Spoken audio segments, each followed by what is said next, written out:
Hello and welcome to Connected episode 249. It's made possible this week by our sponsors, KiwiCo, Squarespace, and Pingdom. My name is Stephen Hackett and I'm joined by Myke Hurley. Hello. Welcome back. Thank you for filling in for me last week. I was in Romania and had no stable Wi-Fi connection. Well, David Sparks filled in for you. I That's true. was me, like I normally am. So thank David. Always be yourself, Stephen. Never change. And we are also joined by Federico Viticci. Hello, everybody. How are you, Stephen? I'm good. We're all together, at least for this week. And we have some follow-up to talk about. You don't. I do. You can tell Mike's back because this is all of his follow-up. It's all my follow-up. My gift for missing last week is I've provided the entire follow-up section single-handedly, and I am now going to deliver it all to you. Okay, I'm ready. Bluetooth controllers for the Apple TV. This is part of my persona as the Apple TV expert. So we heard... It's not a persona. You are the Apple TV expert. Yes, sorry. My life as the Apple TV expert, the tvOS expert. We found out from lots of people over the last couple of weeks the reason why Apple called out very specifically the Xbox One S controller on stage. And it's because for some really weird reason... the original Xbox One and the original Xbox Elite controller are not Bluetooth. I don't know why Microsoft decided to do this, but they used a technology that wasn't Bluetooth. And it's the Xbox One S and later, including the Xbox One X and the Xbox Elite controller 2, which is not out yet, but it's coming out soon. They all have Bluetooth. So that's why, and we can now close the case. So the case is now closed on why Apple said Xbox One S controller. Yeah. You know, if Apple had been more clear about this, you could have had a K-base case to close. I'm going to ignore this comment and I'm going to say that I bought a DualShock. So I have an Xbox One X controller that works with the iPad Pro. I played around with... I was playing Oddmar, which is a very nice looking platform game on iPad. I don't love the Xbox controller. I prefer I just prefer the DualShock. So you know me, I could have used the DualShock that I already have for the PS4 Pro, but who wants to pair and unpair a controller every single time you want to switch between the PlayStation and the iPad Pro? So I bought a DualShock just for the iPad Pro. A white one, which looks really nice. I go backwards and forwards on the DualShock compared to the Xbox controller. I really like the way the Elite controller feels. It is very comfortable to hold. Yes, but it's a little too heavy. It is heavy. Yeah. I'll give you that. It's a lot of metal inside. Yeah, it's a very serious controller, but for the price they charge, it should be. It was like $150 or something. Yeah, and I feel bad because like every time I'm playing with that controller, and at this point I'm fully aware of the fact that we've lost Steven completely. That's fine. But every time totally play with that controller, I feel bad that I'm not as pro as the controller is. I feel like I'm not a good enough gamer. So Steven, this controller allows you to physically change the way that it operates. Like it has these latches in it to change the triggers to only need to be fired like like on a game controller you pull down the trigger on the back, right? Like on the back left. You can pull them down halfway. Oh, so it's called like a hair trigger, but that's for like if you're really good at first-person shooters and the literal time that it takes to pull the trigger all the way down means that you would get killed.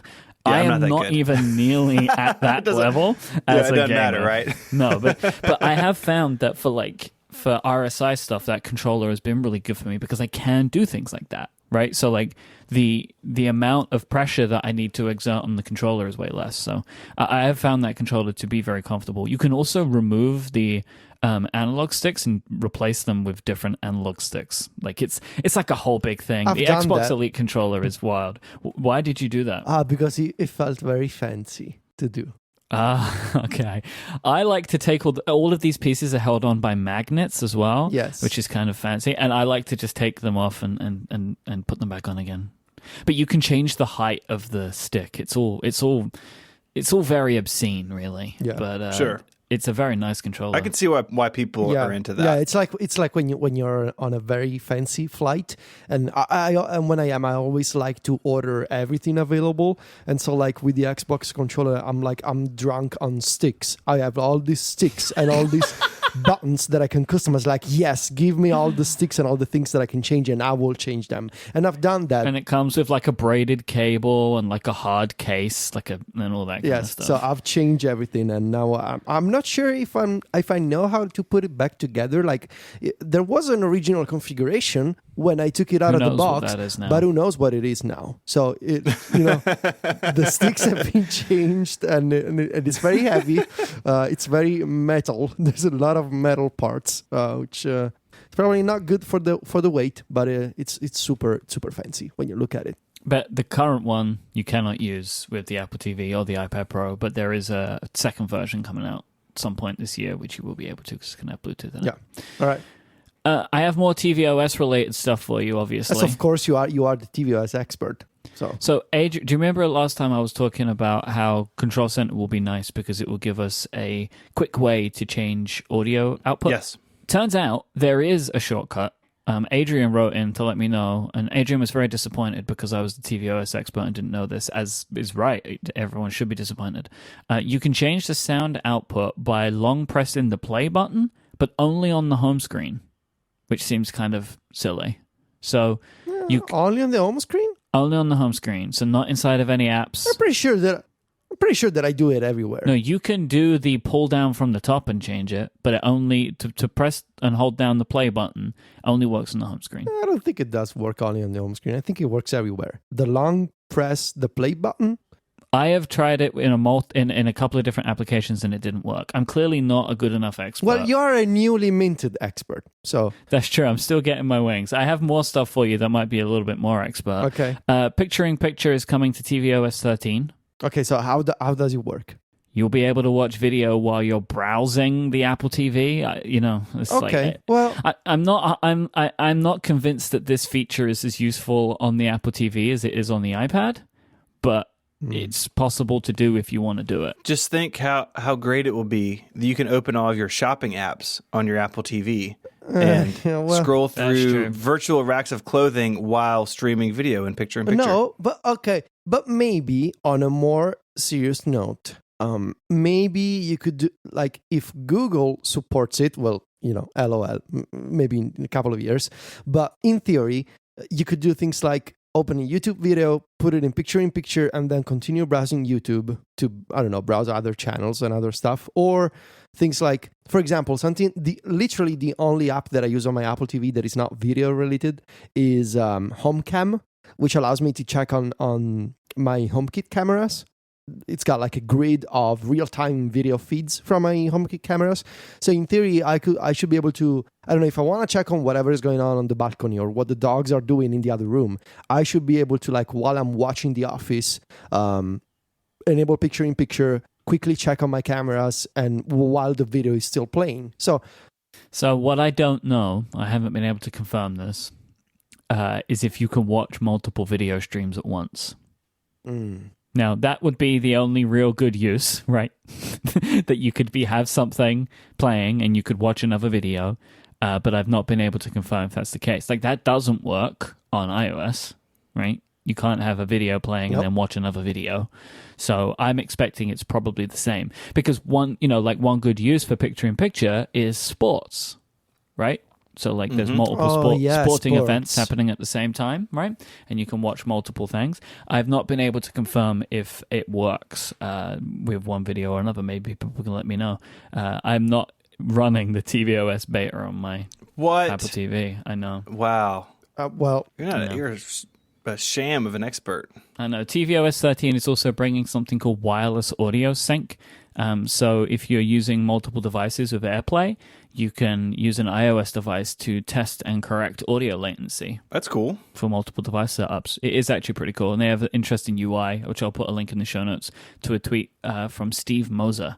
They show a bunch of the setup stuff for that. Like, it plays tones, and then it's measured, like, from the TV to the iOS device, and then it calibrates it.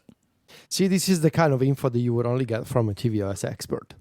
So. Exactly. Me, not Steve Moser. No. Or if you follow Steve Moser on Twitter. No, don't follow Steve Moser. Follow Myke Hurley. He tweets just for me. Like, and then...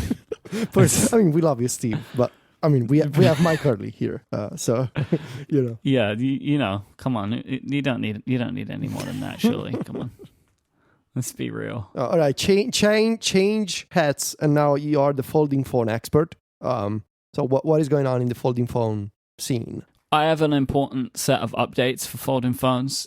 I just feel like nobody else is going to give you this information, so I'm going to do it, whether you want it or not. Huawei have postponed the launch of the Mate X. It was supposed to be coming out this month, and it's been moved to September. A Huawei representative has said that they are wanting to work on improving the screen quality of the device. Huawei are not saying it has anything to do with the crazy situation that they're in right now, and the fact that like they won't be able to use Android anymore, possibly. But I think it probably is a little bit to do with that. It may also be something to do with improving the screen technology, but I think that the timing of this delay would indicate that maybe they're also hoping they can try and sort out their situation with Google and or the American government before they try and put this incredibly expensive phone on sale, because you'd be a fool to buy it, I think, at this point, to spend that money on a phone that may never receive a software update. And Huawei are making a bunch of claims right now about the updates that they will be able to apply that seem tricky to follow based upon the facts that everybody else is giving. So they have delayed their phone. So they're not going to be beating yet Samsung to market, which we thought they would. Apparently, the Samsung Galaxy Fold is, quote, ready to hit the market. A vice president for Samsung's display division said this during a speech in a different place that had nothing to do with the Galaxy Fold. What kind of speech? Like a wedding speech? He was like at a dinner or something and says most of the display problems have been ironed out and the Fold is ready to hit the market. I don't like that sentence, by the way. I want to read that again for you. Most of the display problems have been ironed out. The Fold is ready to hit the market. Wait a second. At a dinner speech, right? No, but like, shouldn't you fix all of them before you put it out? Like, why just most of them? Like, let's fix them all first. It's fine. And then we can work it out, right? Most of them are fixed. This is in contrast to some other comments from Samsung, and this was a report from The Verge, where there was a rumor that it was going to be coming out in July, and Samsung were basically like, well, if it was, you would have expected we'd have had an event by now, and we're not having one, which is basically a kind of way to say, no, it's not, which is now leading people to believe that this phone may debut alongside the Galaxy Note, because if they are getting ready to ship this thing, they will be having another event in August or September, and they'll have the Galaxy Note coming out. But that's whether Samsung will want to put both of these two phones on sale at the same time. Samsung are not giving up yet. They're going to release a phone at this event. The old one caught fire, and the other phone they're going to announce used to break after 2 days of use. To be fair, it was two versions of the Note ago that caught fire. But yes, in previous instances, yes, this phone has caught fire. And then the next one was a just complete failure. Mm-hmm. So this is going to be a really interesting event, I expect. So that is your folding phone update. Thank you.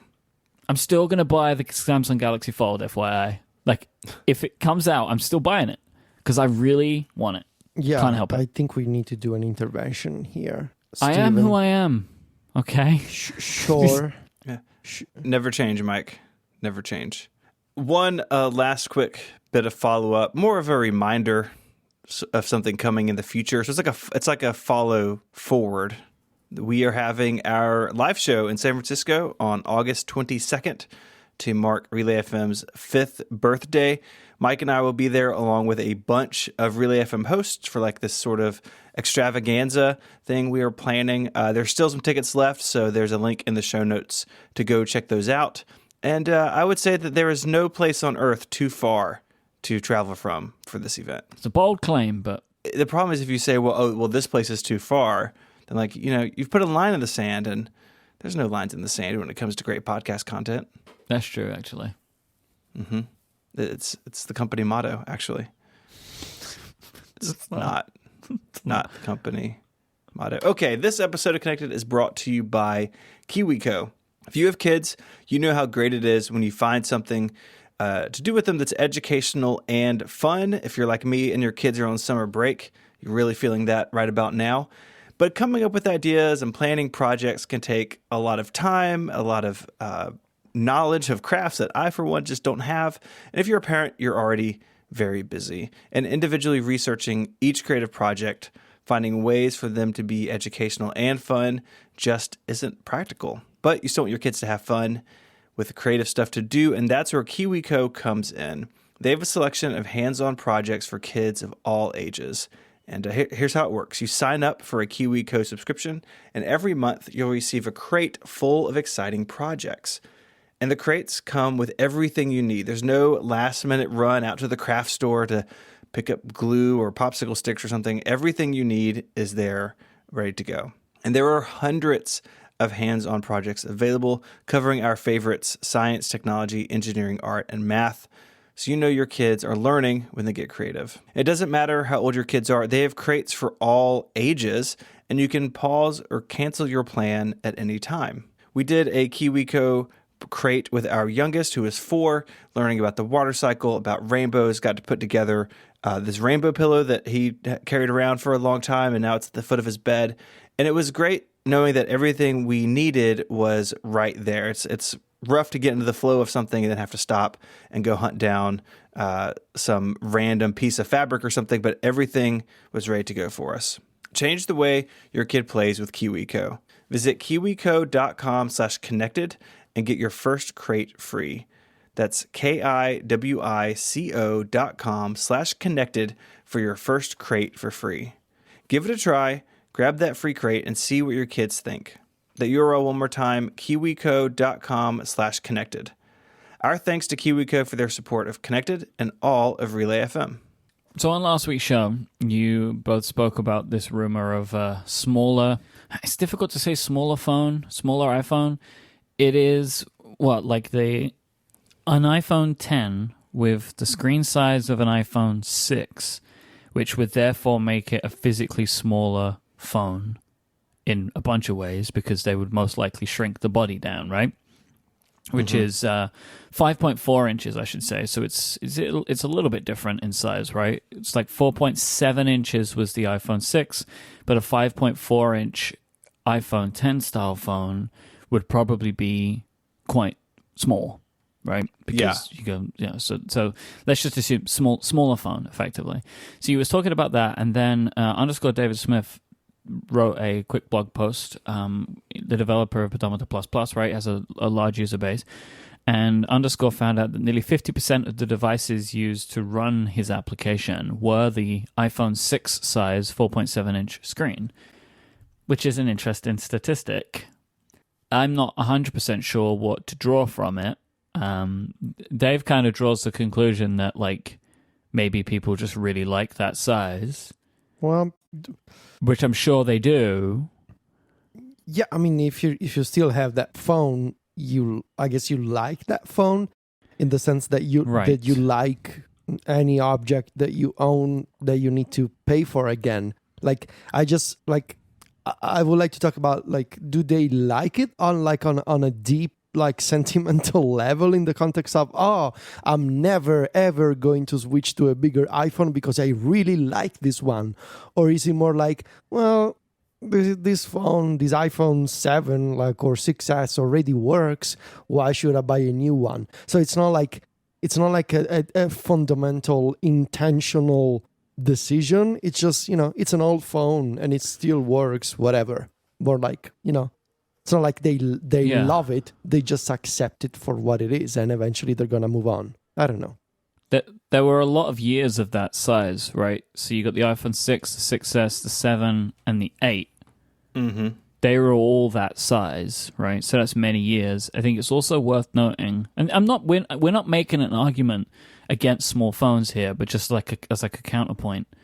The other thing worth remembering is that was the peak in iPhone sales. Yeah. So yeah, there were a lot of those because that was when the iPhone sales really went through the roof, right? It was the 6. And it was during this time frame that the prices crept up and up and up. And so people who have a 6S or a 7, to replace that phone is now going to cost them more than it would have. And so, they're holding on to it longer. There's a lot of them out there. This is a multi-factor deal here. It's not as simple as, just one reason, I don't think.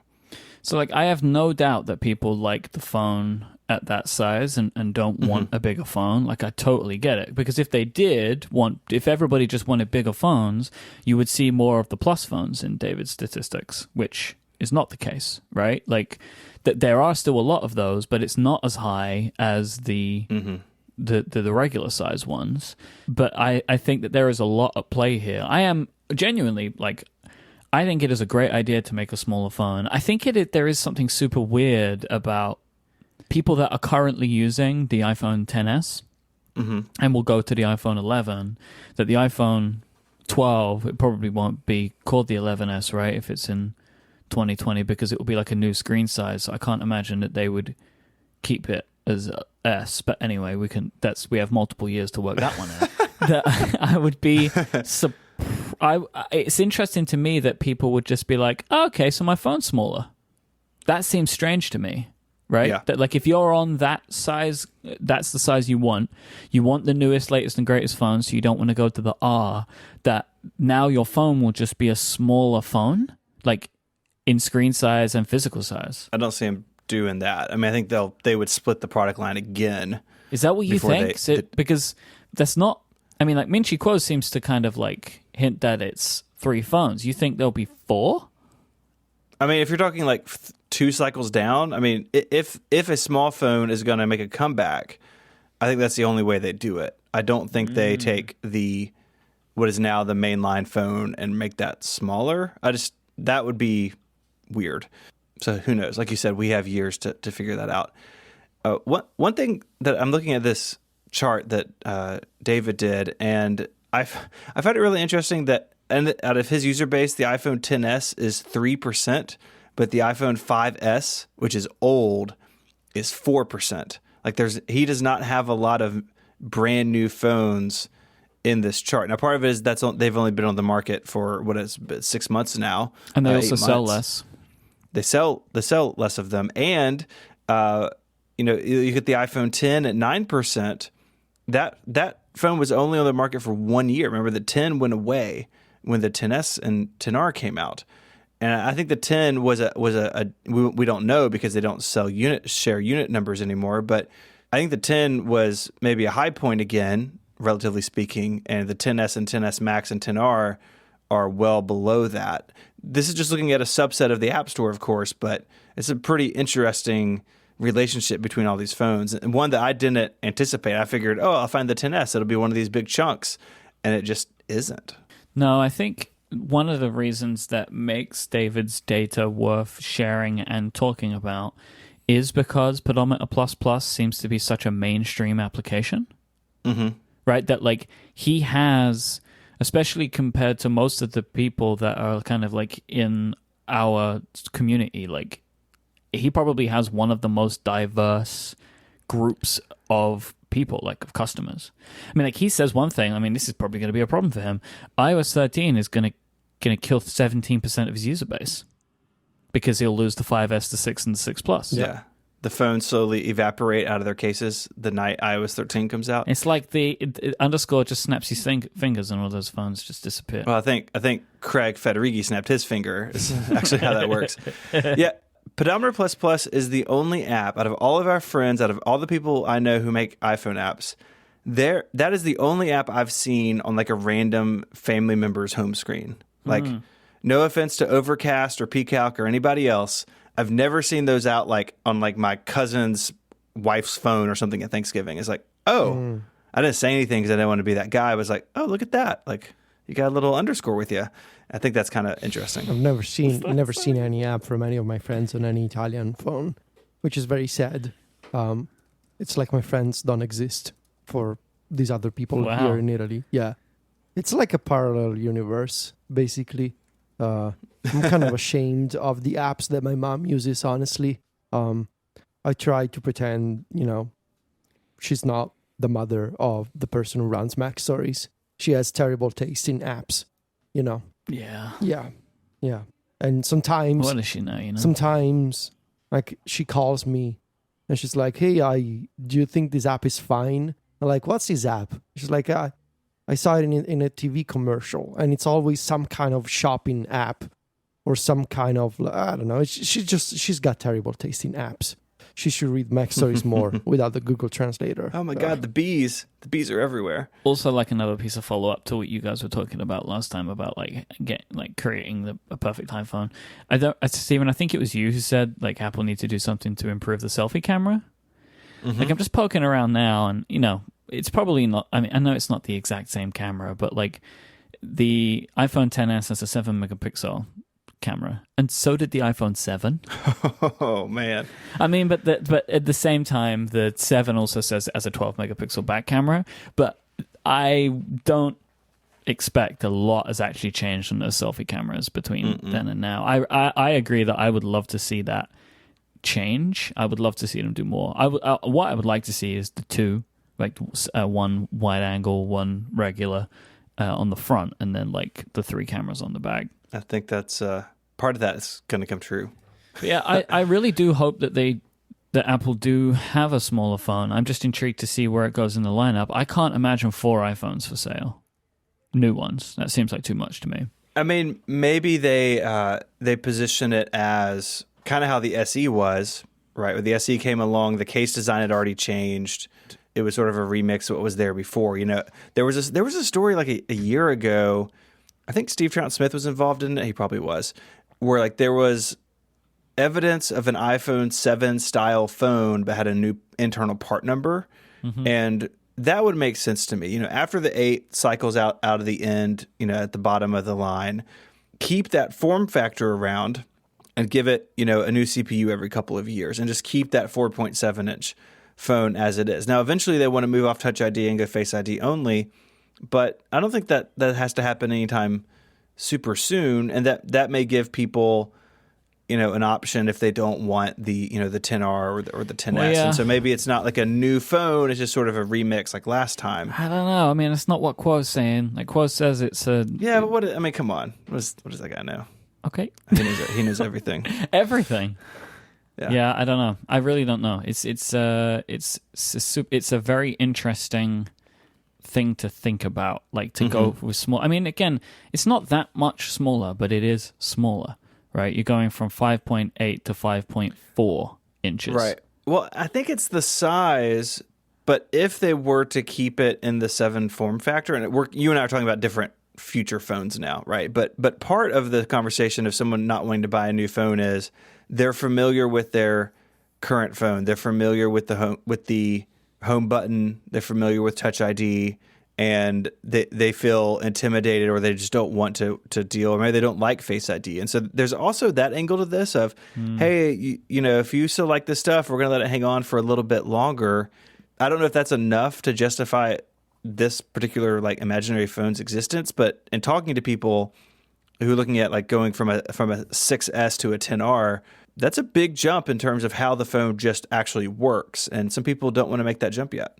I had this in my own household. My wife had an iPhone SE for a long time, and it was just falling apart. And she particularly wanted a better camera.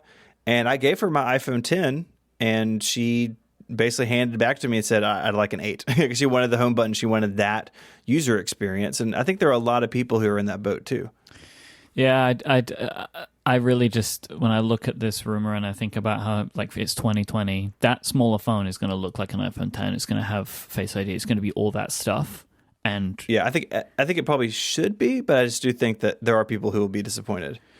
Yeah, but they will have been disappointed in 2019 as well. Mm-hmm. So, because like, I can't imagine Apple creating a new iPhone that doesn't have all this technology in it now, just where they are right now. And it's one of those things that like people are going to have to either get used to it or move to Android. Like that's kind of that, but that's kind of where it is, right? Like I can't imagine them being like, we just made a new iPhone 7. Like it just seems like it's too late for that now. When really they could try and do something to push the product in different ways. Mm-hmm. Maybe a smaller phone might make it cheaper. They might have like a cheaper starting price, which is like another thing they probably want to do, right? Yeah, I mean, they could have it as sort of like a 10R style deal, right? One fewer cameras and slightly different case design. Like I think that would follow in their current sort of system of thinking about the iPhone line. Anyways, we'll continue to talk about new iPhones because the secret is there's always new iPhones coming. It's a topic it's the one thing you can count on. You can set your watch to new iPhones. Every September something. You'll be within a couple weeks on your watch. I mean, that's close enough. That's what you need, really. Speaking of things that come around every year, the public betas are here. Apple has said July. It's June. Their watch is just set to every couple of weeks, so you're in the time frame. And I was a little surprised that it was this early, especially because they seem to be the same builds or very close to developer beta 2, which is a little rough around the edges for some people. But nevertheless, they're here. People are getting their hands on them. And I'm curious, Myke, you seem, I know in iMessage you've been very worked up about iPadOS. Have you made the plunge? No. I was going to do it, so like the public beta came out, and I was like, all right, okay, and now it's too much. I was still going to go for the developer beta, but I was like, public beta's out, I'm going to do it. And then I was umming and ahhing on it, and I was talking to you guys in iMessage, and Stephen was like, you should just do it, and I was deciding what iPad. And then before I did it, I just spent like 10 minutes on Twitter, and everybody that I know was like urging the rest of the world please not to touch them. So I haven't done it. Probably a good idea. You think so? I mean, I know you are having, and I heard this last time, and I know we're going to talk about it again today, you are having a particularly difficult time. Yeah. Which may be unique to you or may have been a problem from beta 1 or like whatever, but you are having a particularly bad time. But it seems like just in general, there is a level of unreliability that you would expect from a beta typically. I have in the past waited for beta 3 and maybe and I think right now I'm just going to wait to see what beta 3 is like. I'm getting ready to go away again, and I really don't want to be traveling with a super buggy iPad. So I've held off. I'm holding off still, but I want to use iPadOS so badly, but I'm holding off. Yeah, I think waiting for beta 3 is probably a good idea.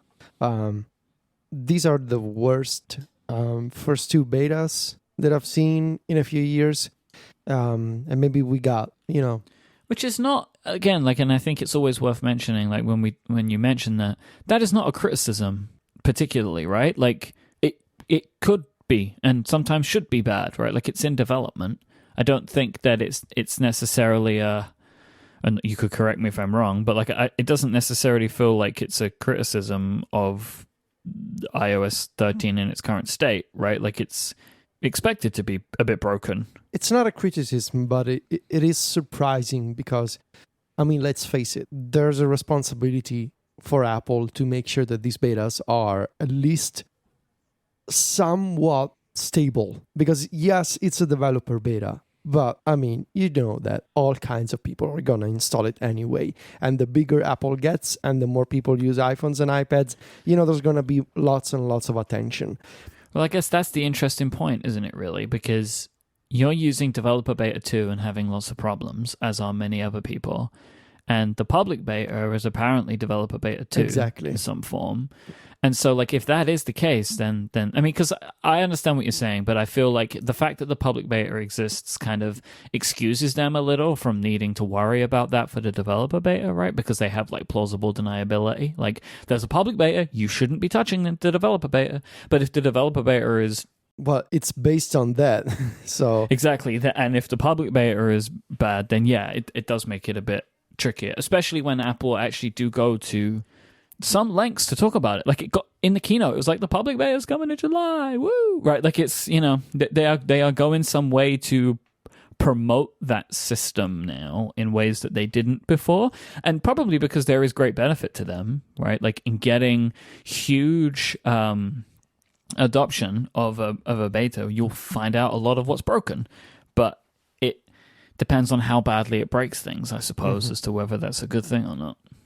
Yeah, I really don't understand why it was necessary to put out the public beta for iOS now. Like, it's not like they're being forced or they made some... They actually said July. So what was the rush? I can't work it out. Yeah, I can't work it out.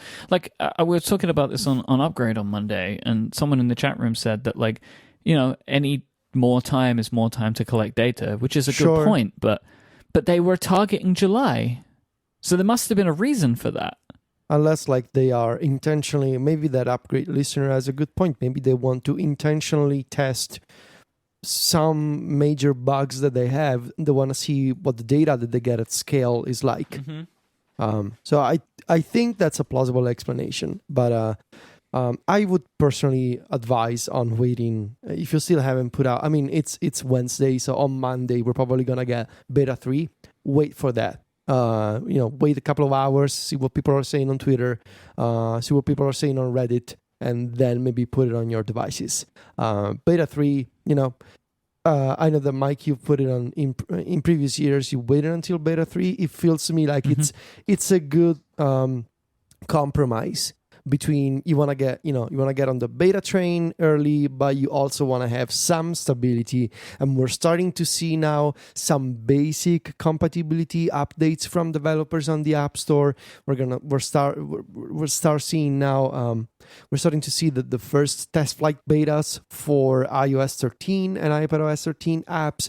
So beta 3, it's been almost a month. I think it's a good time, if you absolutely want the beta, but you don't want the bad bugs of beta 1 and 2, beta 3 is a good compromise. Because once you get to 3 or 4, you're about halfway. Yeah. Right? Yeah. So, which is a horrific thing to consider, right? When Don't even mention it. Don't even mention it, please. Oh, yeah. Sorry, I forget about you. I was just thinking about developers, but yeah, of course, you as well. Sorry about that. Mm-hmm. I never said anything. Mm-hmm. Mm-hmm. Let's talk about your issues in a minute. I want to come back. We're going to get an update. It's the weekly update of Federico's various problems, because I know it's horrific for you, but there is some kind of macabre enjoyment to get from it. Sure. I'm sorry. It's all for the show. It's all content. But Stephen, mm-hmm. how you have iPadOS on your iPad now? Yeah, I put it on my iPad Pro yesterday or the day before, and it's rough. I've got some apps that are crashing. It locks up sometimes. The notifications on the home screen are sometimes they just don't load their content. It's a little rough, but I can see the promise. One of the first things I did was load in a banking website I have to use pretty often that just doesn't work in mobile Safari, and it just works now. Like it's a real browser. It's fantastic. And I can see how the multiple app instance stuff and the new multitasking is going to be a lot more powerful. I'm not sure how discoverable it all is, especially the multi-app and slide over business, but I have spent very little time with that yet. So I'm reserving my judgment for more usage. But yeah, if it's, like you, Myke, where you're doing your work on your iPad, I agree with Federico. I would wait one more. Yeah. Again, it's I would be putting it on the device that I will take with me on a trip.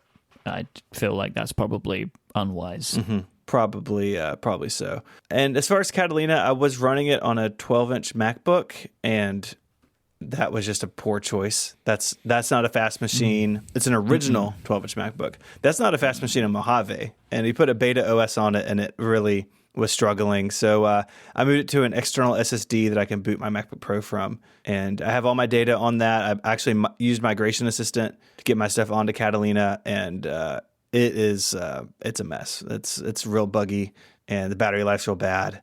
It's not a good time on the Catalina beta. So we're going to hear about Federico's woes, but first let me tell you about our second sponsor.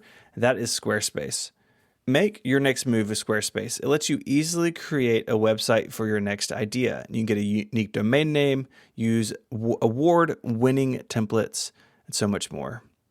Maybe you want to create an online store or have a portfolio to show off your work. Or maybe you're a writer and you want to start a blog, where Squarespace is the all-in-one platform that lets you do all of that stuff.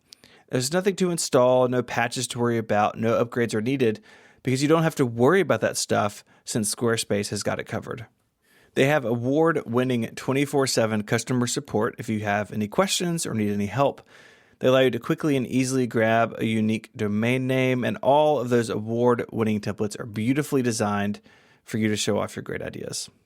I've talked in the past about how I've used Squarespace to help nonprofits and organizations build websites, but one thing I haven't talked much about is just how customizable these themes are. So one of these projects I worked on, they had a very particular color scheme set up. Some designer they hired in the past had a logo and sort of a branding thing.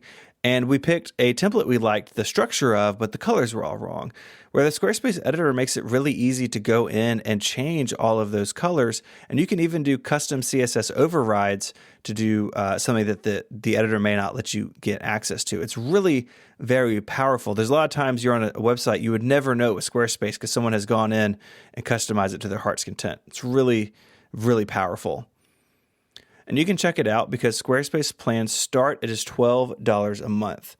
But you can start a trial today with no credit card required by going to squarespace.com/connected. And when you decide to sign up, use the offer code CONNECTED to get 10% off your first purchase of a website or domain name and to show your support for this show. Once again, that's squarespace.com/connected and the code CONNECTED to get 10% off your first purchase.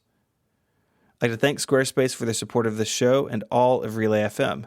Squarespace, make your next move, make your next website. All right, Federico, lay it on us. How's it going? Let's start from the bad news.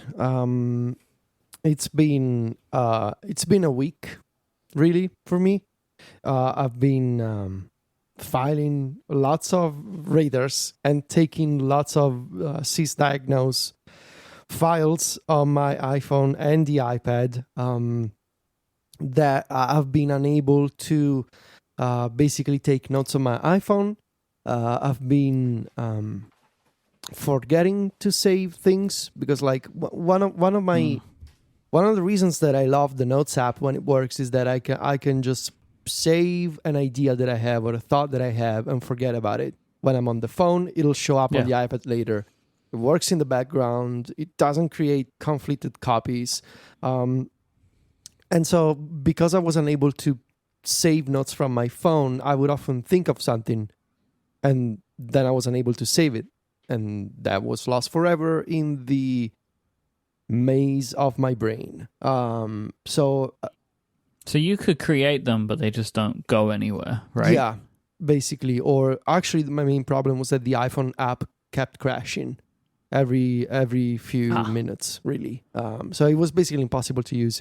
I was able to salvage all of my notes on the iPad by moving them to local storage. So I've been using notes on the iPad through the On My iPad location, which is fine.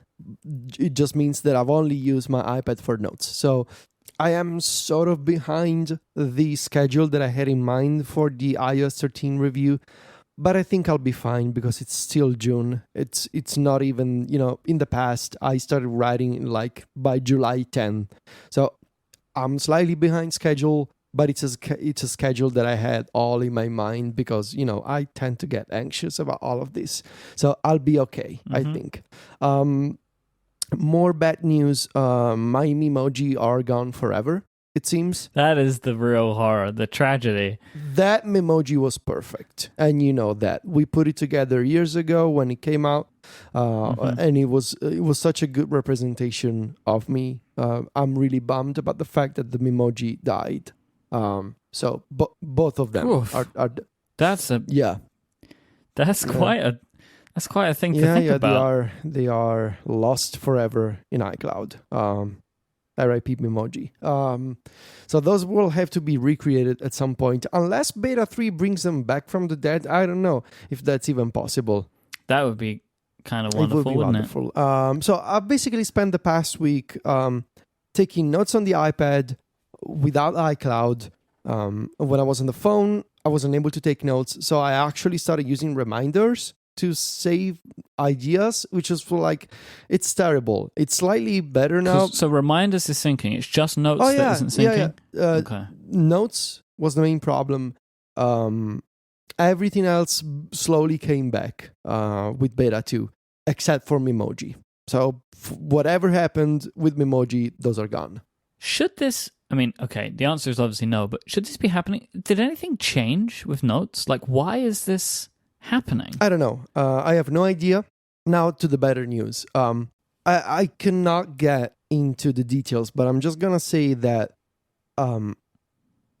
by filing radars and by using the feedback reporting tool, whoever, engineers at Apple really followed up multiple times on my report here. And that was really like, it was a really good service, honestly, like to just be able to add comments with the feedback assistant and be able to add links to the bug reports, to the crash reports. And I was really happy with the kind of support that I received from using the feedback assistant app. And I was really impressed by I got the sense that they really wanted to make sure that this would get fixed. And it appears just today that we may have a fix. I don't want to jinx it because I feel like, maybe something's going to break again. But it appears that my notes are now fine. And this is just as of 30 minutes ago, like before starting the show. Oh, so you've synced them all now. I synced them all again. I have the same number of total notes between the iPhone and the iPad. I still haven't checked iCloud.com or my Mac, but it appears that there's parity between the two devices, and iCloud is working, and the Notes app is not crashing anymore. There's tons of logs in my analytics data, all of these files that the system just generates for whatever is going on. I don't know exactly what happened. My interpretation is that something horrible happened with the notes area of my iCloud account. And by filing all these reports through the feedback assistant, that got the attention of the necessary folks at Apple. So I'm really thankful for the feedback assistant system, and to just be able to comment multiple times and add details. So, I'm guessing that it was a terrible bug that they discovered in my account. It's probably why they were so helpful, right? Because they've found something so bad, they need to get to the bottom of it. Yeah, so I guess. Right? They just opened it up, and it was all just a soup of base 64, just simmering around in the server. that is actually possible. I still maintain that every problem you have on your iPhone is related to base 64 in some way, no matter what it is. I just think that the voodoo that you did with all of that stuff is just you will feel the effects of that forever. Mm-hmm. I haven't used base 64 in months. I feel like an addict now. I haven't used it in 3 months, right? What is the methadone version of base 64? It's I don't know, watching shortcuts videos on Reddit. I don't know. It's watching other people do it. Okay. But yeah, so it was a terrible bug. It got the attention of the folks at Apple through my reports in the Feedback Assistant. I actually I've been using the Feedback Assistant app a lot. It's on my home screen. There's a lot of discussion as to does it actually work fighting radars? And there's a whole debate with our friends like Marco and Casey. Everybody has an opinion on this. Here's my opinion. If you care about it. No. Maybe, well, there you go. That's the show. Goodbye. Arrivederci. We're done. See ya. Okay, so maybe we could argue about, is it a dysfunctional organization if you can only file bugs within the span of 3 weeks in June and early July? I don't know. That's a discussion. But you know what? I'm going to do my job. I'm going to file my complaints, I'm going to file my suggestions, and I'm going to file my feedback. Then the ball is in Apple's court. And they decide what they want to do with it. But at least I've done my part. It's when you're a citizen, if you're a good citizen of a country, and you just ate a slice of pizza, and then you gotta, you have some trash that you gotta get rid of. You don't get rid of the trash in the middle of the street. You you look for a trash can. So like you're following the law. You're being a good citizen. And I also want to follow the law here. Like I have complaints, I have ideas, I file a radar. Then whatever happens. I don't know, but at least I've done my part. It seems like the feedback assistant is a easier. It's much easier to use than before. Yes. Than radar, at least anyway, or at least than it has been. So that's a benefit. It's like, I don't know, maybe it doesn't work, but I feel like I've done my part, and now I'm in a position to complain about it, because I know that I've filed my reports and my ideas and my suggestions. Like, I wouldn't like to complain if I didn't do my part. Now, it's like, it's like when you complain about who won the elections and you didn't even vote. You gotta shut up if you didn't vote. You can't complain about who won. Right? So it's just the way that I like to live my life. You know, I get to complain and I get to share my opinions when I'm in a position to share them. So have you seen that David Letterman Kanye West interview? No. Okay, because I watched that last night and that exact thing came up. It's a very interesting interview, but Kanye's being Kanye, and he kind of mentions at one point about he's never voted, and then David Letterman's just like, you have no opinion, and it's kind of incredible. Exactly. It's actually a really interesting interview. I recommend people watch it. I like Letterman. He's a good man. So it's really fun. Before they like show him getting ready to go on stage, and he's like, I'm so nervous. And then he goes on stage. It's like the whole thing is actually really good. There's some good stuff, and then there's some wild stuff, and there's some like infuriating stuff. But I recommend people watch it. That's like a really random tangent, but it's just because that exact thing came up, and I saw it last night, so I wondered if you'd seen it too. No, I didn't. But yeah. So basically, finding all these crash logs and sysdiagnose worked, I guess. Fingers crossed, maybe the problem has been fixed. Really, my main problem is not complaining about beta bugs. That is fine. That is fine. It's really that I'm the kind of person that, even though I could have used some alternatives, like, for example, using local storage instead of iCloud, or using some third-party note-taking app, my main problem is my brain, in the sense that just knowing that something isn't working makes me go insane. Like, knowing that some part of iCloud is not working fine for me bothers me, like, at a physical level that you have no idea. Just be constantly concerned about what the other part is that is obviously broken. Yes. Yeah. I've spent the past week being constantly concerned about, am I going to lose my reminders? Am I going to lose my mail? Am I going to lose my Safari bookmarks? Like, that is no way to live. And so just knowing that some part of my account was not behaving correctly, such huge stress. It was not about notes necessarily, right? It was not about that was just a symptom. Like, the thought of having this invisible problem that I was unable to fix myself. That's what has been driving me a little crazy over the past week. But again, fingers crossed, it's been fixed probably. So I can go back to live my life and take notes and actually start working on a mind map for the review. What a wild thing to have happened. Yeah, it was really bad. It was really, really bad. Yeah, and it's funny when every time I open these crash logs, there's like all this text that makes no sense to me, like private frameworks, .dlib, whatever, all these codes for problems like 00xb, like what is this? It's funny because it's like it means nothing to you, but somebody opened it and they're like, oh no! Somebody's like, yeah, I know these words. I know what it means. No, I mean, it's not like, but like somebody's opened it and like it's their worst nightmare. Yeah, probably. Like all of the codes that they never want to see, they're all there. You know. Yeah, everything's broken. Can you tell me about parameters and shortcuts? What do you want to know? You tweeted about this, that you'd had a third-party application that had implemented them. So I would love like just a very quick refresher and something that is exciting to you, like why you think it's exciting, what kind of things you think you might see from it. So I think it's basically the kind of shortcuts API that we've been discussing for the past few years since it was workflow.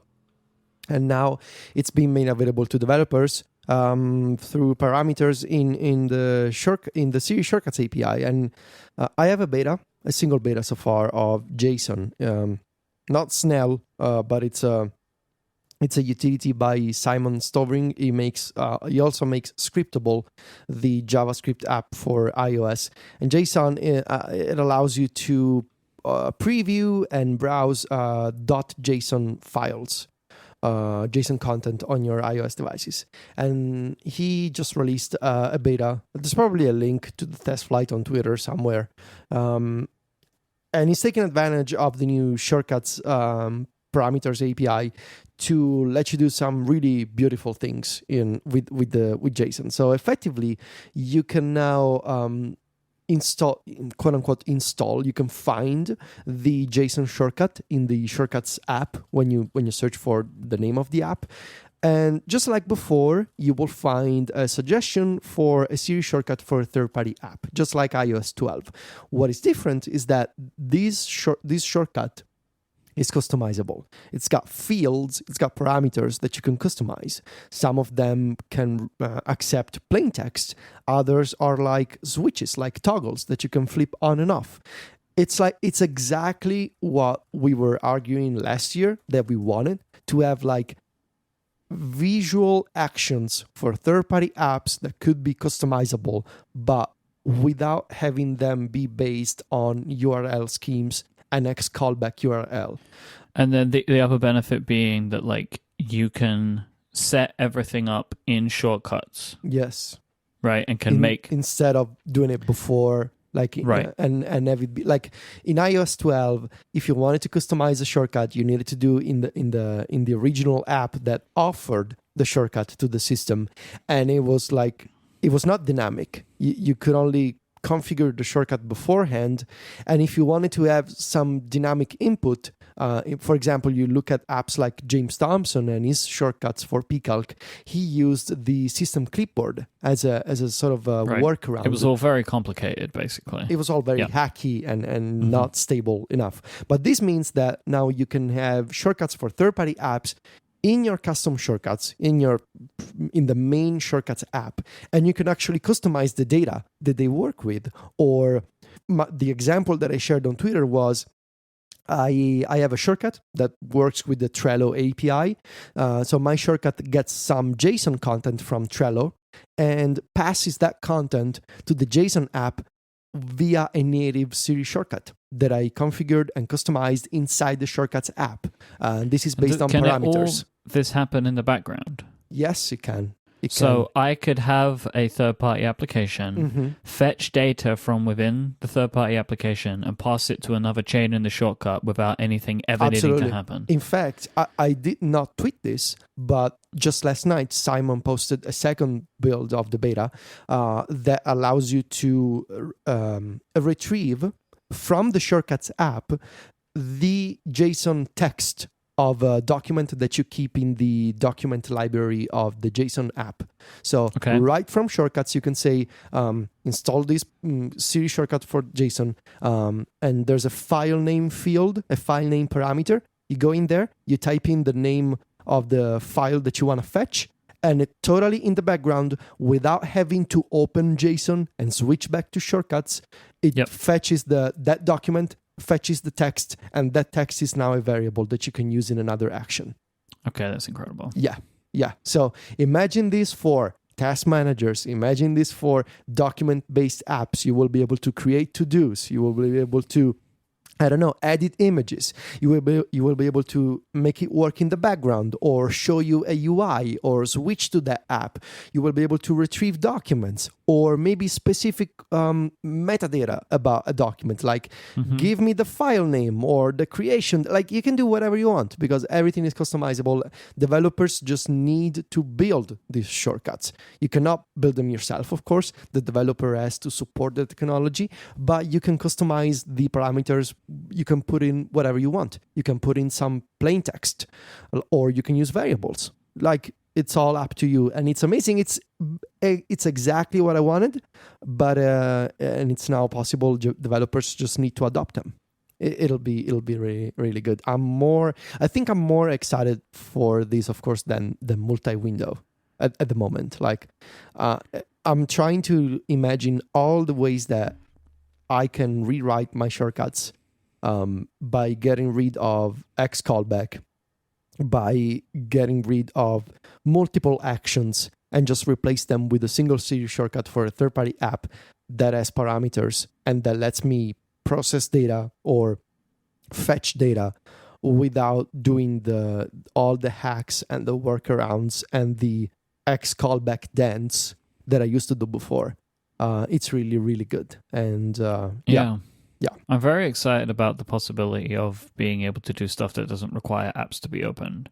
Mm-hmm. Like, and it does also feel like it would be, and it will be, again, provided that this gets the developer support that it needs, which I think could, I mean, like, you know, I know that like shortcuts hasn't, it's as of yet, it's not been like an incredibly advanced system so far, right? But it has gotten a lot of support. Like I still see apps updating like major apps from big companies and they add shortcut support in some way, right? Like it doesn't, I know this is a different beast, but at least it feels like we might see some of this stuff trickling out over a while. And when I say like, you know, the complexity thing, it's just like a lot of companies just add very basic support, but it's still something. But like this seems like obviously a much better system to be able to have multiple third-party applications talking to each other, right? Yeah. Like that's one of this what this would give is that world which as of yet has not really been able to be to be able to be brought into effect, right? Like as it stands right now, it's like, well, you can do a bunch of things, but it's just a bunch of applications talking to shortcuts and shortcuts talking back, and that's the end of the conversation, right? Between the two apps. Yeah. But now it's like, well, I could use this third-party app to give a piece of information to this third-party app to give a piece of information to this third-party app. Yep. And that's like what we've always wanted from this system, but has not been possible. But now we are beginning the road to this future, which is kind of incredible. Do you think this future ends in the death of X callback URL? Like, is this powerful enough to replace it? You couldn't have a stronger sign that, and let me just quote here, because I think I actually saved it while I was at a session at WWDC. Well, thankfully your notes are working. So my notes are working. So there you go. I'm browsing my notes and it's not exploding. So can you imagine if they just all started deleting now, like just live on the show? Why? Okay. And I'm quoting here. Custom URL schemes are inherently insecure and can be abused by malicious developers. New uses of custom URL schemes are highly discouraged. That was said on stage?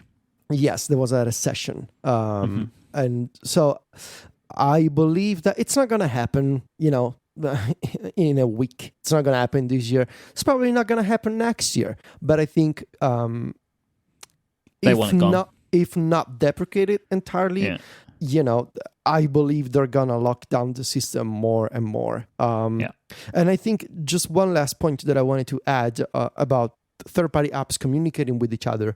The beautiful part of all of this, for me, is the fact that you're in the middle of it. There's still shortcuts, and there's still the content graph engine.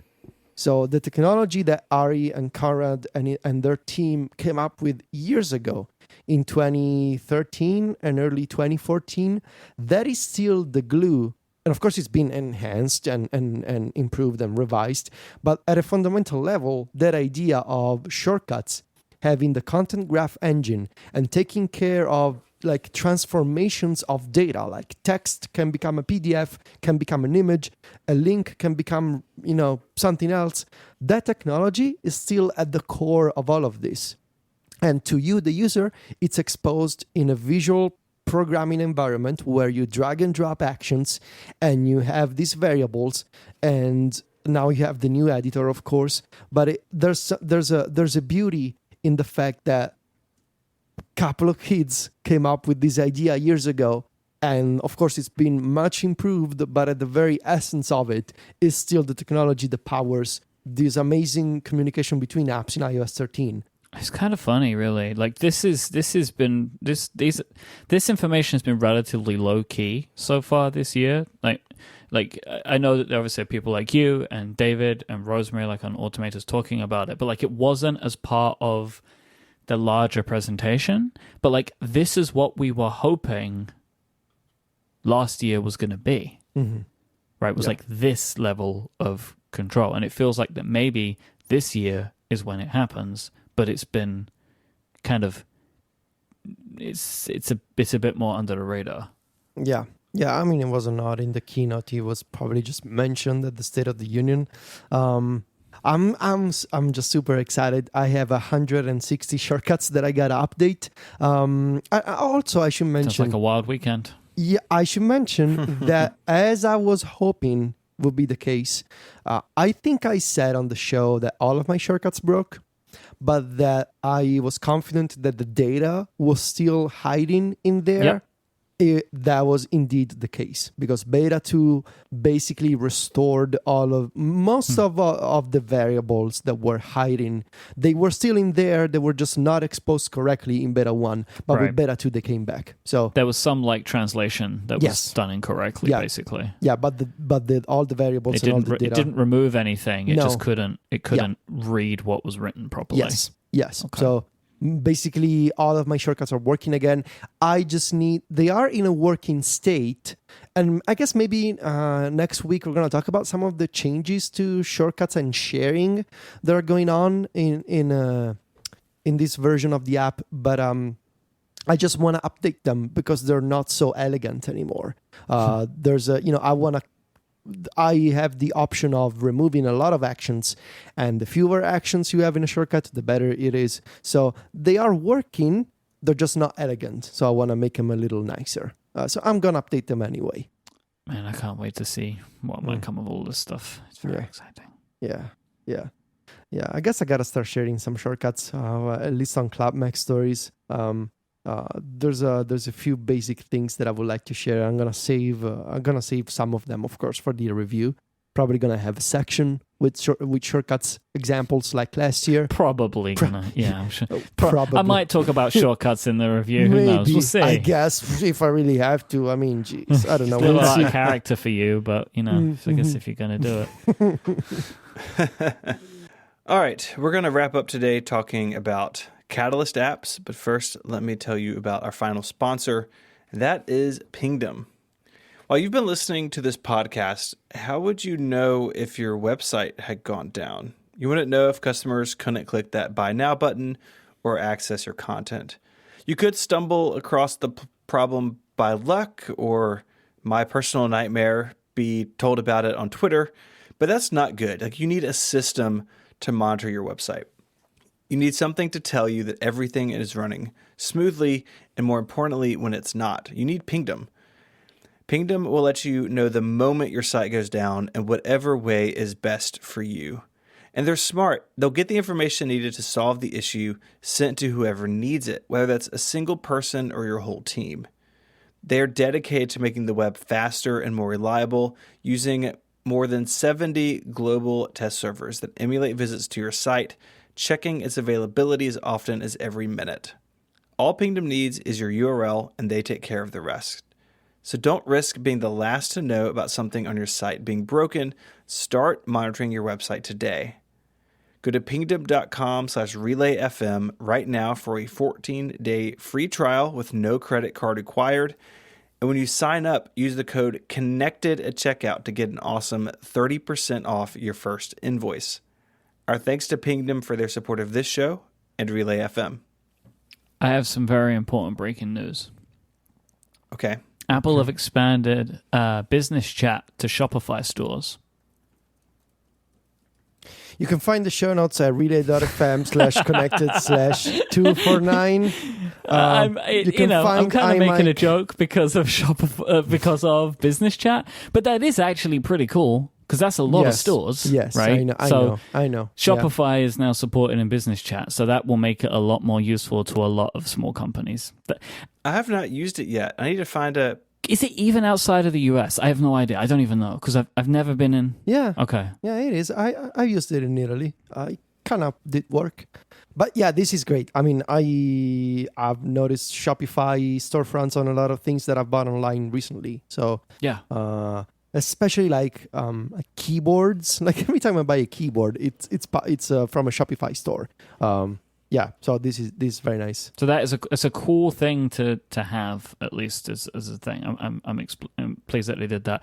I did initially misread the headline and thought it said Spotify, and I was very confused. It's like, why? Apple wouldn't let Spotify business chat with people. Not unless they charged them 70%. Over on Mac Stories this week and on episode 117 of App Stories, Federico, you and John talked about Catalyst apps, and there's been a lot of grumbling in parts of the community about Catalyst, which we can get into. And about John. Some people have called it a sweet solution, like the building web apps for the iPhone. Remember that? That was no fun. I disagree with all of that, and we can get into that. But I would definitely point people to that article. The App Stories episode was excellent. Thank you. So let's get into this a little bit. Federico, how do you feel about Catalyst apps? So the main thesis of the story, which I fully agree with, John has been thinking about this article for a long time, is we, and by we I mean at Mac Stories, we don't think that Catalyst is just about bringing toy apps. Or like small utilities and games and video streaming apps to the Mac. We think it's more than that. We think it can be more than that. And our main argument that John really put well in the story is if you use the iPad to get work done, to do more than just browsing Netflix and YouTube, you know that there absolutely are apps that could be useful to have on the Mac that would make for excellent Mac apps, provided that the developers put in the work to optimize them for the macOS platform. And to think that the iPad does not have any productivity apps to offer to the Mac, that just feels short-sighted and a little out of touch with reality. That is my personal opinion. It's not what John wrote, but it's what I believe. John actually came up with a list. He didn't share the full list in the article, but he has like 60 apps that are not like entertainment or toy related that would make for excellent Mac versions. Maybe he'll get to share this full list on somewhere in the newsletter. I don't know. But he mentioned a few examples in the story.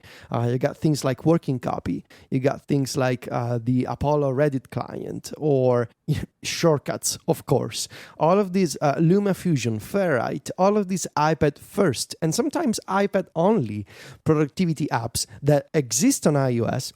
People are using them. See, it's not just me and John Voorhees, these two special snowflakes using the iPad as a computer. You open Reddit, you go to reddit.com/r/iPad, you will find thousands of people using the iPad as a computer, getting work done, getting video editing done, professional photo editing done. These people exist in the world, on planet Earth. It's a thing, whether you like it or not. And so to think that Catalyst is just about, make YouTube available on the Mac and Netflix available on the Mac and a bunch of games for those kids, that just feels a little condescending, personally speaking, and just untrue. So that was the point of the story, to illustrate how there's more than... nothing wrong with games and entertainment, of course. Nothing wrong with that. But there's more to it. And maybe Apple could have done a better job at making this argument at WWDC. Maybe fully agree with the fact that Apple should have done a better job with their Catalyst apps. They're not setting a high bar, with their examples. I agree with that. And you look at podcasts, for example, coming in Catalina, they're doing a bunch of custom work to make that as decent as it is right now. Fully agree with that sentiment. But from a third-party developer perspective, there's a lot more to Catalyst than just, I can now watch Netflix on my Mac. That's the argument of the story. Why don't you tell me how you really feel? Like, I feel like you're holding back. If you could just... if you could just give me like a little bit more, it would be great. I think really the biggest problem here is, and I put problem in inverted commas, was the introduction of SwiftUI. It was the right time to do it because it's an important technology for a bunch of different reasons, but it put an expiry date, potentially, on Catalyst in a lot of people's minds. Like, unfortunately, the technology feels like... So the idea of the suite solution is actually kind of an interesting one, like comparing it to that. Because, I mean, if you remove the fact that the suite solution was bad, right? It was a bad idea, where Catalyst doesn't seem to be like a bad idea or the technology isn't bad, right? It will actually work and it will give you some of what you want.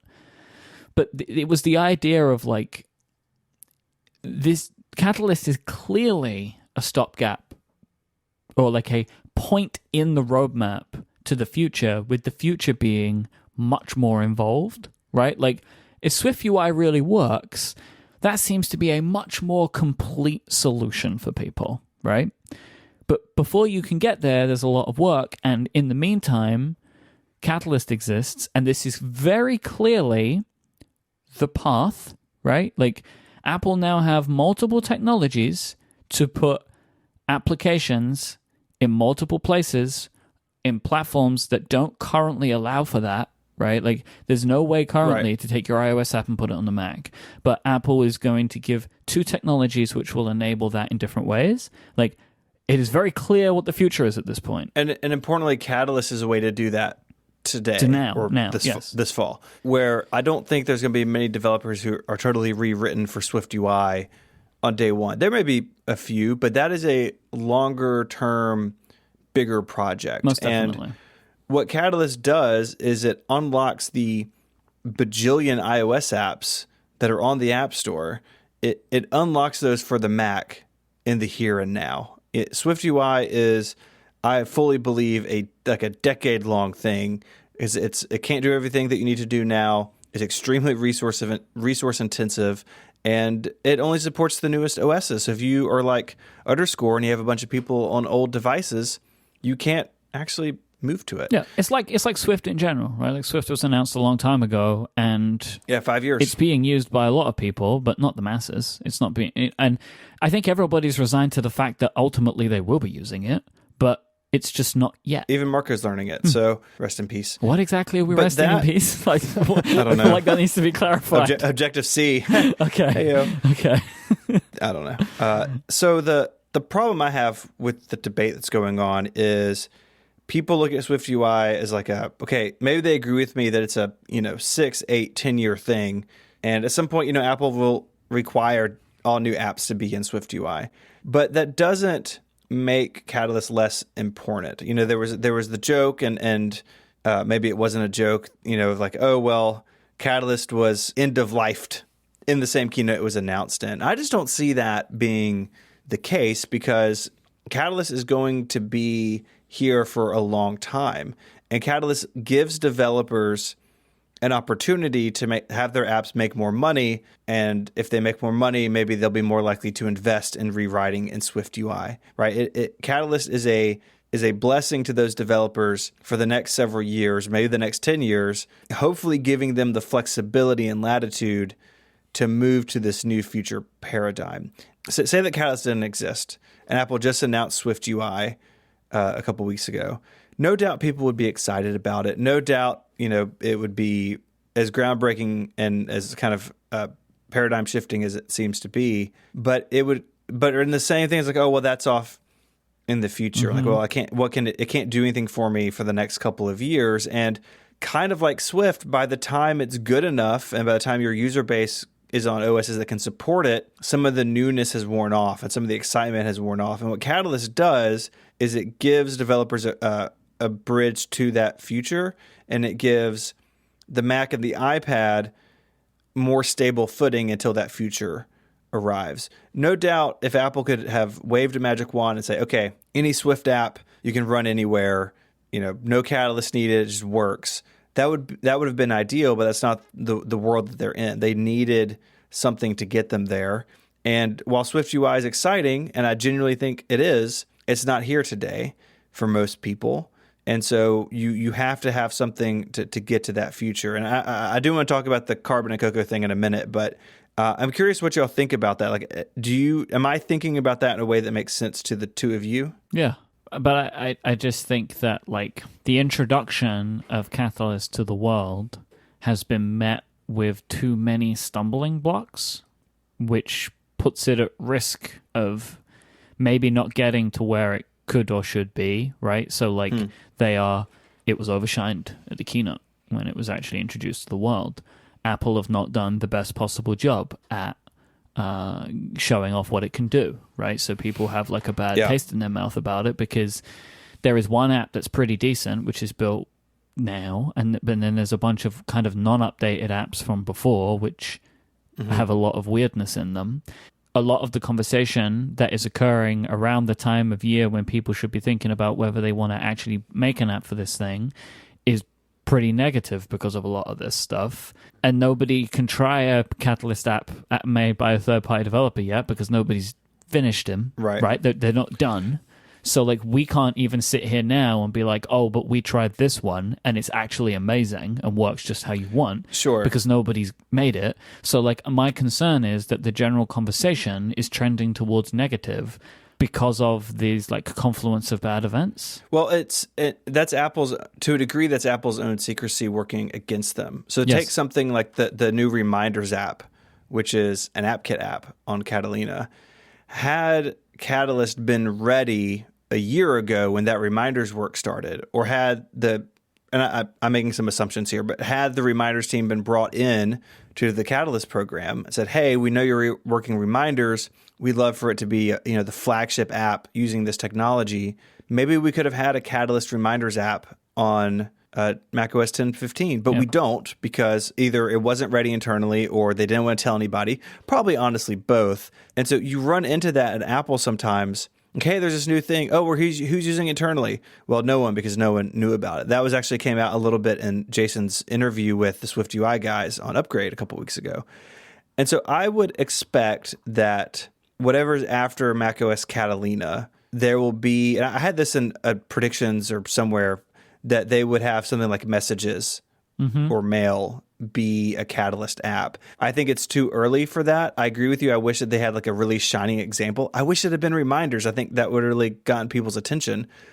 But there's not there yet. And so this first year, I don't know if it's going to be the flood of iPad apps on the Mac that I maybe thought it was going to be, because it does seem like it's more work than just checking a box. And there's so much iOS stuff to do first. Like, a lot of developers are saying, well, I got to be ready for iOS 13. And once that's all done, I'll look at the Mac version. So it may be a slower start, but I don't know how much of that is the fault of the negativity around it versus just how the chips ended up landing. Right, but then it's like a cause and effect type situation, right? Which is that's kind of what I'm getting to. We're deep on the chicken and egg. Then if there's none this year, well, what's the reason? And then what happens? Like, I still am optimistic that if there is an opportunity for a company to make money, then they should look at that seriously. And that, like, if a developer feels like this is a good option for them, then they will do it, irrespective of what the community is saying, right? Like, because you would be silly not to give it a go. But it feels like it might start slowly. But I remain optimistic, because it seems like a wise business decision to at least try it.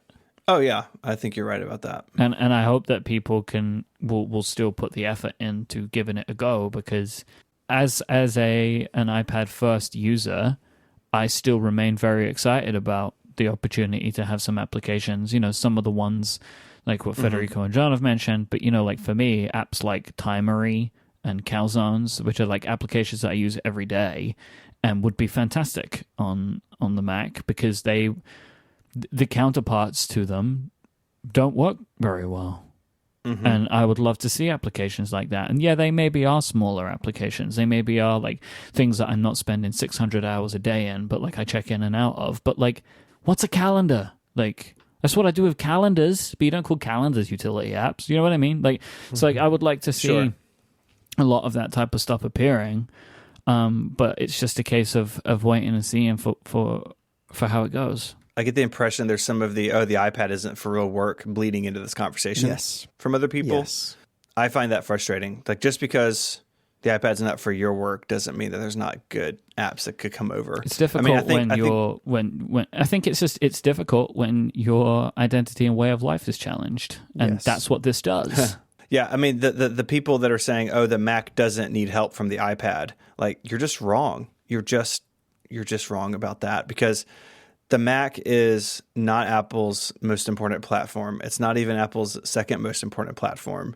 I choose to see all of this as, like, Apple wouldn't be doing Catalyst if it thought the Mac was dying, because, like, why would you spend the, I'm sure, vast amount of resources to make all of this work? Why would you make SwiftUI work on macOS if you didn't think macOS was going to be around? So, like, I don't think it's a matter of, oh, the Mac is dying, and, like, Apple says this is the only lifeboat, and I just don't believe it. Like, I just think a lot of that has got some flawed logic in it. And, you know, the idea that the iPad is a toy and, like, we don't need those, you know, those silly little apps on our big important computers, like, just you're missing the bigger picture. And if those types of Mac users out there, and there are plenty of them, it's like, if you look at the ecosystem the Mac exists in, there are still really good Mac apps out there. And yes, there are people still making independent, like, good AppKit apps, but you can name them on one hand. And that's, even the iPad is a vastly larger ecosystem. Why, if you really love this platform, why wouldn't you want access to those applications? It really confuses me, that point of view. Mm-hmm. Anyways, before we wrap this up, I did want to talk about Carbon for a second. Mm-hmm. This is one of those situations where, like, you're concerned you're alienating Mac users and they won't believe you to be an authority anymore, so you have to talk about some, like, ancient technology. That's right. Okay. You're the tvOS guy. I'm the Carbon guy. About Carbon. Like, I have a dog cow tattoo. What more cred do I need? But if you're... No, really, I just wanted to explain this, because this argument has included, like, oh, it's like Carbon or like Cocoa, and I'm not sure most of our listeners weren't around for that, and even if they were, like, it's a complicated topic. So I just kind of wanted to explain it, so as people have these debates online, you know what this is about, because there are some parallels between now and the Carbon deal, but it's not a perfect analogy, and I think people who say it is, they're missing some points. So anyways, I promise I'll make this brief as Federico and Myke slowly back away from their microphones. But when OS X came about, as obviously a new platform, because it was powered by Next technology, so not the classic Mac OS. And the initial plan was to have sort of two environments in this new operating system. It was called Rhapsody, that was the code name. Rhapsody was released as Mac OS X Server 1.0. Those details aren't important, but the plan for a while was you can write new apps that work on the Next technologies. That was AppKit. But if you have a classic Mac OS app, so the whole library of Macintosh software up to this point, that was going to have to run in this emulated environment. If you want the new features like protected memory and preemptive multitasking, the things that made this new operating system good and secure, if you want those things, you got to rewrite your app. And so that's kind of like today, if Apple was saying, if you want to be on iOS 13, you have to rewrite in SwiftUI. People would freak out because you are requiring a ton of work and the payoff is not super obvious. So that's where Apple was for a long time. Those were called Yellow Box and Blue Box, by the way. The new was Yellow Box, the old was Blue Box. So I have a new shiny app running in AppKit, or I have my old busted classic macOS app running in an emulator in a separate, like totally separate environment.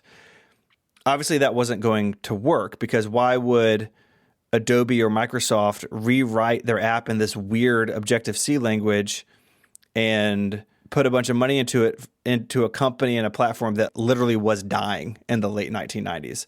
And basically everyone revolted. And so Apple shifted gears. There was a technology called Carbon, and Carbon was a bridge. So I could have my classic macOS app, I could tune it up, I could get rid of some really old APIs and clean it up a little bit, but then magically it would come into its own on macOS 10, because Carbon was native to Mac OS 10. So people are comparing that to Catalyst. I have this app on this other platform. I do some stuff to it, but not a rewrite, just tidy it up, and boom, it runs on the new Mac OS 10. Carbon was, in hindsight, the most important software decision of this time frame because it allowed the library of Mac OS applications to run on Mac OS 10.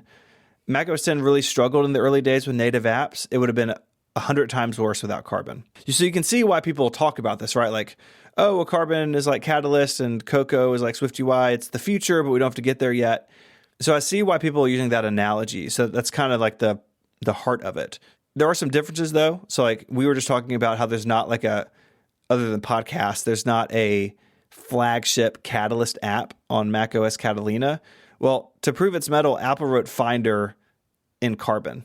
Like they really were committed to it in a way that we haven't seen. Yeah, they did. They went big on that one.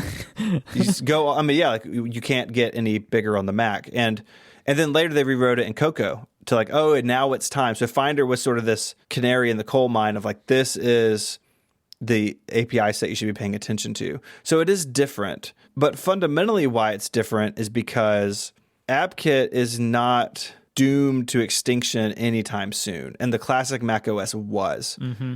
The classic Mac, like the reason Apple was going out of business is because the classic macOS was so bad, and they had to move to something more modern, and that's just not where Apple is today. Apple is pitching a future where you can write an app and it runs on other platforms. The system they have now is clearly successful. Look how much money they have in the bank. Look how many apps are in the app stores. Look how many users they have. They are coming to this from a position of strength. We can complain about the Mac ecosystem or the iPad ecosystem for that matter, but they are still worlds stronger than the classic macOS was. So I think comparing the two isn't quite right, but that's kind of what people are talking. It's the closest comparison, though. It is. It totally is. And it really proves how good Apple is at this. And I think that's missing in some of this conversation. Like, no company in technology is as good at transitions as Apple is. Full stop. Let's look at Windows. Microsoft has tried for years to get rid of baggage, to get rid of historical cruft in Windows. They tried Windows RT, Windows on ARM, and they can't shed it because their customer base demands that they run the same app they wrote in 1996. And Apple, for better or for worse, is willing to make those changes, but also willing to bring their users and developers along. It's never for free. There's always work to do. Look, carbonizing an app was work. Catalyzing an app also work. But if you do that work, you're rewarded by new features, and eventually you're sort of in this utopia of everything works everywhere. So that's kind of wanted to fill that out for people because I think people are throwing those terms around, and I think it's helpful to revisit that stuff on occasion. But Carbon worked is like the end of this. Like, Carbon made macOS 10 viable, and it got deprecated in Mountain Lion. It's finally all gone this year because 32-bit stuff is going away. Carbon lasted like almost 20 years, right? Like it was really over 20 years. I don't think Catalyst will be that long, but writing off Catalyst today is as short-sighted as writing off Carbon in 1998 or 1999. I'm like, oh, that's never going to work. You just got to write AppKit apps and go native on the next step stuff. That was short-sighted because it didn't value the time in the middle of the transition, and I think that's what people are doing now. This is an important step forward for the Mac and for the iPad, and writing it off because you don't understand it or the apps that you use are already on the Mac, that's just looking at your angle of it. But you look at the big picture, this is important for Apple because it's important for them to unify their platforms. And this is just step 1 of 12 of that, just like Carbon was. Maybe it's better to say unifying the app platform. Yes. Or the App Store platform than the platform itself. Yes. They are not moving. They had that big slide, right, saying we're not combining macOS and iOS. Yeah. Combining. They didn't say yet, but the yet was hanging there. Like, I don't care what anyone says. It's a yet. It's not a never. But to a degree, if you combine the app platform, the question is sort of moot. Right, but like at a certain point, you've got to assume that like the Mac just gets smaller and smaller and smaller as we go into the future.